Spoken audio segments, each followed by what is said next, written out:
Abby. We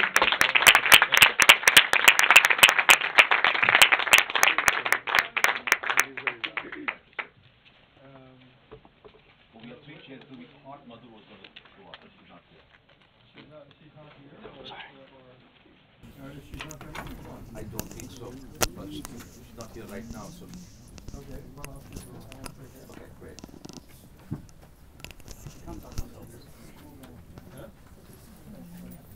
Could we, So, I'd asked a question from the audience before. So let's see if people can raise their hand. How many of you this is the first time you've seen the film? Wow, isn't that fantastic? it is fantastic. It is fantastic. And I think the best part of the whole thing is you're seeing such a brilliantly restored print. It's so pristine and beautiful. Can you talk to us a little bit about the restoration process? Well, there were a lot of problems because it's a 50-year-old film, and it was shot entirely in India, and everything was fine with the shooting, but things were not so fine with the sound. And our idea of good sound hadn't really reached India at that time, along with the equipment to produce good sound. It just hadn't come in.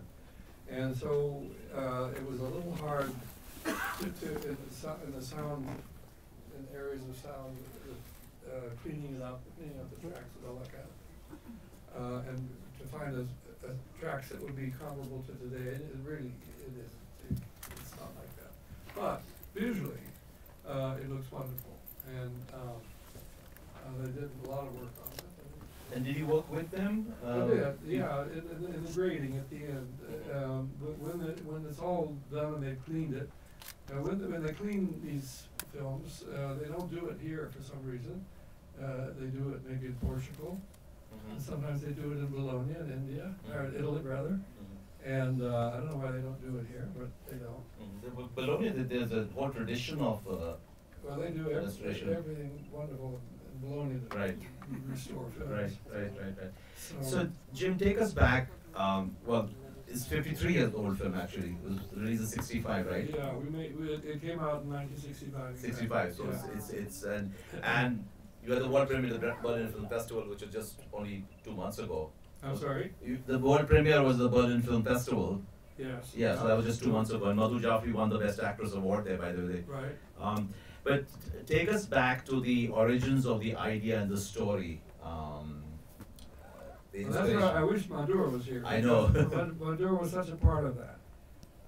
I had the idea that this is, after I'd made The Householder, and I'd spent a lot of time in Delhi, and I had the idea of a troupe of actors, educated, really sort of upper middle class Indian actors going around putting on modern plays like Brecht and who knows who, all that sort of thing, and Tennessee Williams and all the rest. Bernard Shaw probably. And Madhur was very interested in that, and she liked the idea, and Saeed also, her husband. And but then I told the idea to Ruth Jabal, and she said that'd be impossible.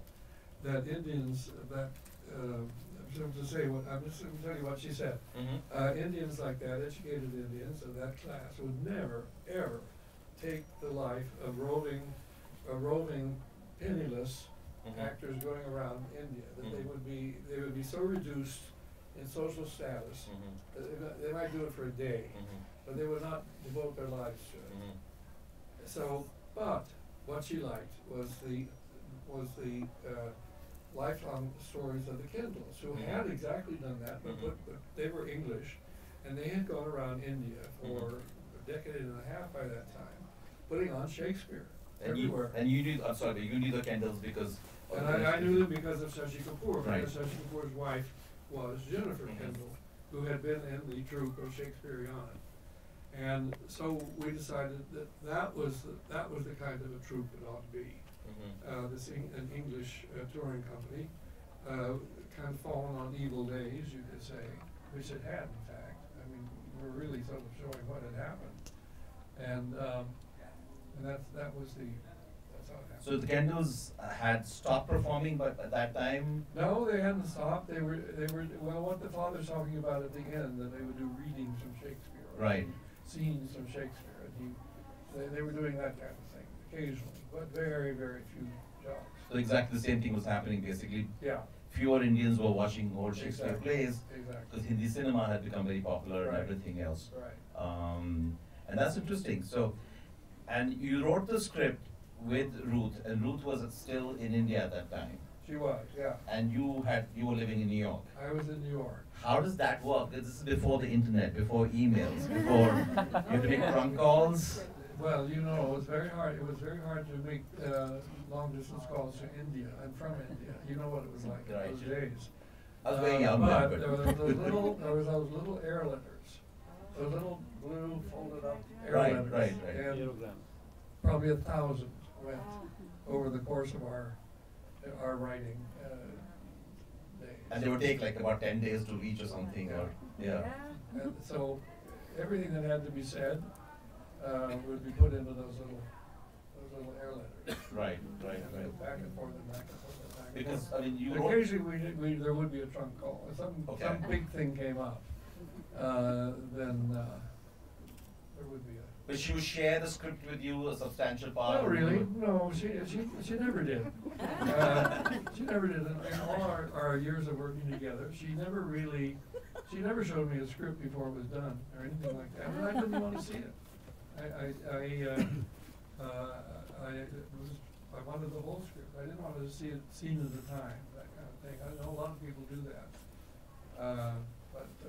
Well, the reason I asked was because you get the credit for co-writing a script with her in this. Yeah. Yeah. Later on, she Well, wrote the because script. in the sense, because the idea was mine. In Mhm. fact, I'm the one that came up with the ideas Mhm. for the Mhm. 3 Mhm. Indian features that we made after Householders. Mhm. Shakespeare Wallah, The Guru, Mhm. and Bombay Bombay Talkie. Talkie, yeah. Those are really my ideas. Right. I mean, in the sense of, I said I wanted to make a film about such and such. I Right. wanted to make a film about an Indian classical musician and his chela, being a guru and all his disciples. Right. I wanted to do that. Then I wanted to make a film set in Bombay, in The which film the Taj industry. Mahal Hotel would really figure, but also so would the movie studios. Right, right. And that's how they came about. So Right. I had this sort of rudimentary idea, and very often with absolutely impossible ideas of who the characters should be. Very often, I mean, Yeah. those were shot down at once, and she would write away, and then I would get it at the end. Yeah. Tell us about, I mean, obviously the casting became an obvious thing for you once you decided to set the story, the script based on the Kendall's life.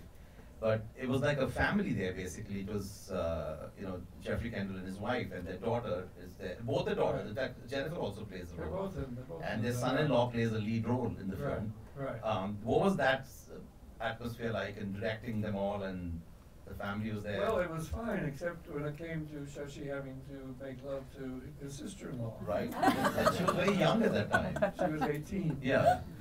So, there was a bit of, but it had to be done. Actually, Let's put it that way. when the Criterion Collection had produced these the DVDs, and in the extras in the DVDs, Shashi's actually interviewed. Of course, you and Ismail are interviewed, but Shashi's also interviewed, and he talked about how it was very awkward to kiss his sister-in-law, and the fact that she was very, very young, and just probably the first time she had kissed or something like that, or on screen at least. Well, yeah, it was an awkward situation, but they all managed gracefully, I think. I think it's convincing, right? Right. The other was Oh, very it was convincing. very It's convincing. lovely. That scene in the fog when they're walking, and then the fog. It was natural fog, right? You didn't have to make the fog. No, some of the fog we made. I see. We only had that fog for one day, but the scene took 2 days. So we had to get smoke bombs from the army. Right. And it's a very good thing that film was not made in color, because the smoke was yellow. It looks very natural, the fog. Shashi had become a fairly big star by 1965. He had a couple of big hits by then. He did Waqtan Jab Jab Phool Khile. So taking him around, the rest of the crew was not, the actors were not very well known. Madhur was a first film also. What was that like? I'm sure people would, when you were shooting out in the, even in the hills, there are people there who knew him as an actor. Well, they were very much interested, Yeah. seeing him and getting autographs and all that kind of thing, sure. But he was the only one who was really had any kind of star. Was a star. Which was kind of. The others were all all English, and Madhur, Madhur was known as an actress, but she wasn't known in India. Yeah. Certainly not a song and dance actor. Right, but that's the role actually she's playing of Yeah, a very popular actress that what she was in real life also. Yeah. What other memories you have about the making of the film, really? Especially when you revisit and you said you just watched it like 10 days ago again. I saw it out in Oregon, and again, it was the same thing. We asked how many of you, it was a big crowd at the film festival, and I asked how many of you, but they put the question, have seen this film. Very few had.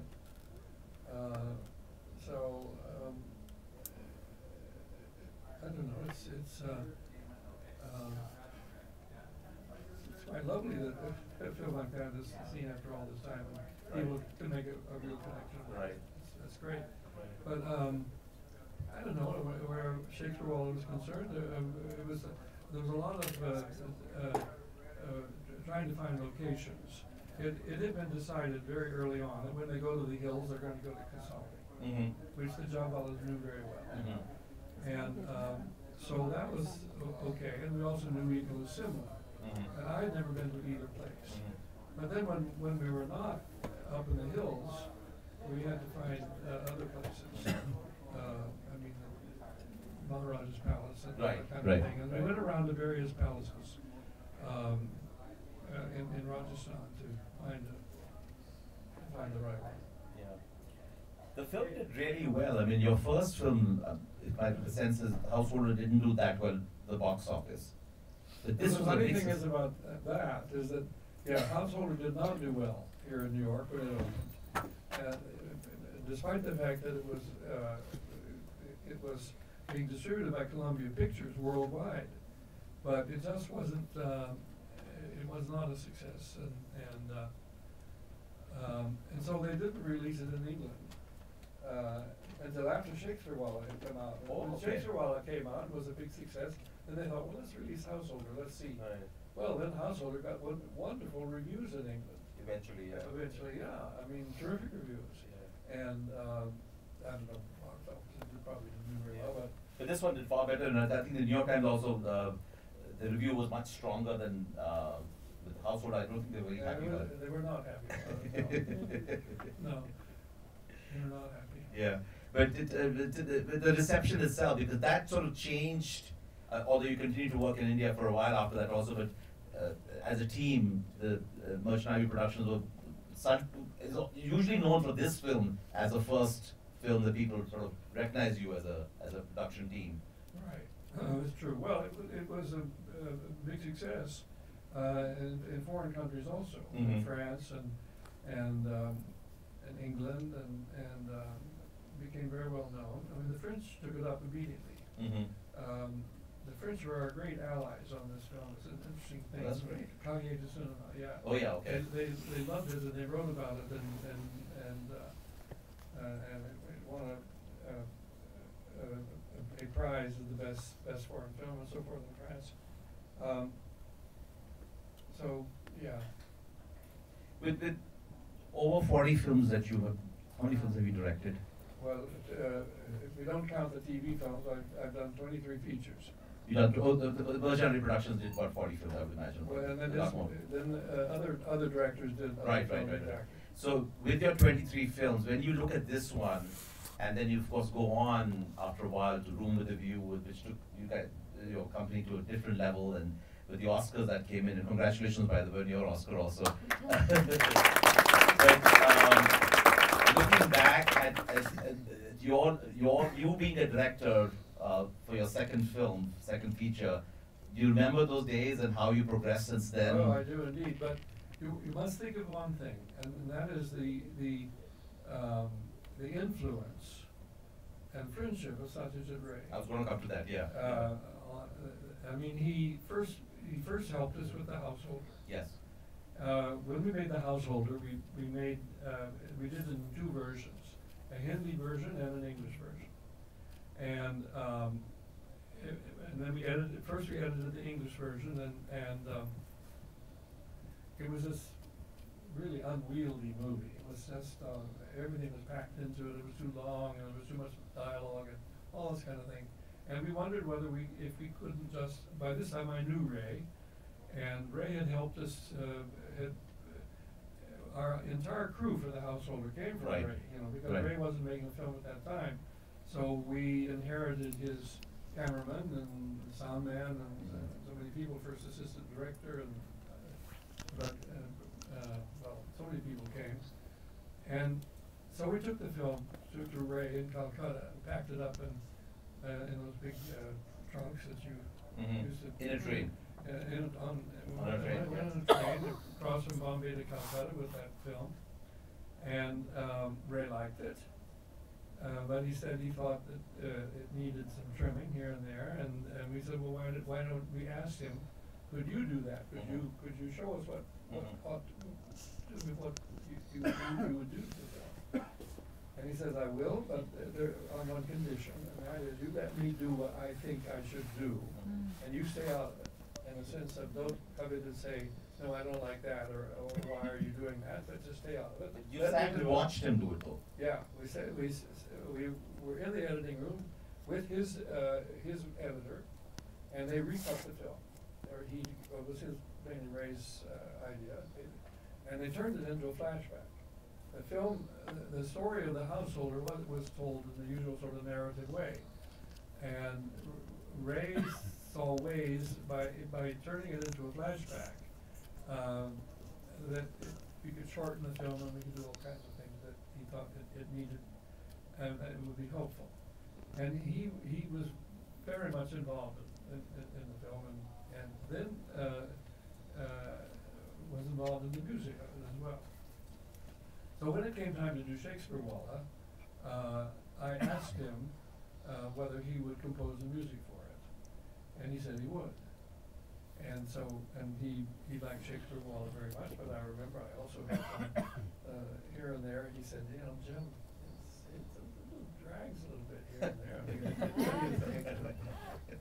and I said, well, I'm sure you're right, but, and it does drag a little bit, I'm afraid, but I'm sorry. But his influence was very strong, and his way of working with Mitra is something that I see to this day in all my other films. Mm-hmm. There is a way of breaking down the scene, and there is a way of visualizing the scene that I got with working with Subrata Mitra, which was very much also something that he got working with Ray. And I can see it in these early films that Subrata shot. And I can also see it in the later films. Sometimes I'm watching a film and I think, this has come straight from Ray. Wow. And it's not like it's not like I'm copying anything or it's an influence, but it was just a feeling that somehow something I had taken, it got into my head that came via the cameraman. And then it was interesting because then Subrata picked our next cameraman for us. Okay. When we went to England, we started working in England, and we have been working here. We needed a cameraman to make Savages, Right. our first American film, and he said, "Get Walter Lassley." Ah. And he felt that Walter Lassley had a style that was suitable for us, and we could work together, and visually, it would be something that would be that would suit me. Right. So as I say, his influence is there to this day. Yeah. The music is very moving, and it has a sort of this lovely sort of melodious tone to it throughout. So Satyajit Ray had started composing music by this time for some of his own films also. Sure. I mean, he worked with Ravi Shankar and all this before that. Well, he used those great musicians at the beginning, but by the time we got to by the time I think he made Mahanagar and Charlotta, Right. he was the composer of his own of his own Right. music. Right. And perhaps it was even earlier. It could be earlier. Right. Yeah, I'm going to check that. So, just In tell us. fact, it was earlier. Yeah, I think so. Yeah, I think. And by the time he'd done Team Kanye, Yeah. then he was doing Yeah, the it. Chidiya Khana and those other probably did that. But I was just wondering, you sent him the film and then he composed it. No, we took it. He took it and then We took it and we watched it together. Oh, in Kolkata, you stayed with him in Calcutta. We watched Yeah. it together. Yeah. And then. Then he said it would take him about 10 days to write the music. Right. And he wrote it in his apartment, and he had an upright piano, and he'd sit there, and I was never present for any of it, of course, but I mean, that's where he composed his music, was in his apartment in Calcutta. Right. And he had an upright piano. Right. And I don't know if many of you know, but Wes Anderson, many years later, when he made Darjeeling Limited, one of the things he wanted to do was to pay a tribute to Satyajit Ray, so he used a lot of Satyajit Ray's music, including music from this film. This film and Bombay Talkie. Bombay Talkie also, yes. That humming sound of Mohammed Rafi, he uses that, Right. Did anyone had a chance, very quick question, I'm being told that we're running out of time. That lady and then this lady, go ahead. It might be not both. Say it again? It might be not both. Oh, Yes. it's working. All right, very quickly, yeah, 2 questions. Thank you so much for the film. Something that really struck me about the film was that it really feels like a cross-cultural film, like very genuinely, in the sense that you didn't try to over-explain or like put in too much exposition to explain the Indian parts or the more sort of English cultural bits. And I'm just wondering, when you were making this film, what audience were you anticipating for it, or who was the film addressed to in your mind? I'm a bit like Gertrude Stein in that respect. Our audience is just our friends, and then they will go and tell their friends. That's a good one. People still tell friends to watch Shakespeare Wallah, so that's the way to. Yeah, go ahead. Would you mind speaking a little bit about how the ending was conceived? The ending what? The ending of the film. How it was shot? How it was conceived, the idea. How it was conceived. Well, it's pretty simple. I mean, she leaves India, not really wanting to, but. But was that your idea, Ruth, or how did that, I guess, come about? Did you envision that from the beginning, that she leaves? I think we must have together thought of, or with Ismail, thought up the idea of putting him on a ship and letting the ship sail away. Yeah, that's what we did. And she really did leave. Well, not on that ship, but she certainly did leave, and she goes back all the time, and she's very, and she was terribly homesick when she came to live in London, Felicity Kendall. But she made a tremendous career for herself there. And when Jeffrey Kendall passed away, they brought some of his ashes to India. I remember reading about it. I don't know if Ram knows about it. They immersed some of it in Mumbai or something like that also. So yeah. Just one quick question. Okay. Final question. Yes. So this is 1965, and I'm wondering, because going by the storyline, literally their union between the two happens on the back of this brown woman. And I'm sorry. So I'm talking about Madhu Jaffrey's character, right? So these two characters, these two characters come across, the protagonists come across cultural divides, and literally happens on the figure of the brown woman who's Madhu Jaffrey, and this is post-independence India. And I'm wondering whether there was any kind of research of anti-colonial sentiments when they saw that really she becomes the scapegoat, Madhu Jaffrey's character, and we are really talking. I'm thinking. But it wasn't all that well received by the Indian press. That's what I heard. Because it seemed that we had made the English seem to be in some kind of way. We would have the most feelings for the English, yes. But not for the. India was represented by a playboy, a discredited Maharaja. Yes. Who was the third person? Like a vamp-like figure. Yeah, a courtesan, right? So that was not liked. that idea. That we had done that, and so there were people who actually wrote. In fact, there was a famous English journalist who wrote, named Marie Seaton, who used to write reviews in papers in India. And she said it was probably an anti-Indian film. She did say that. Yeah. So I leave it to you. We have to end here, folks.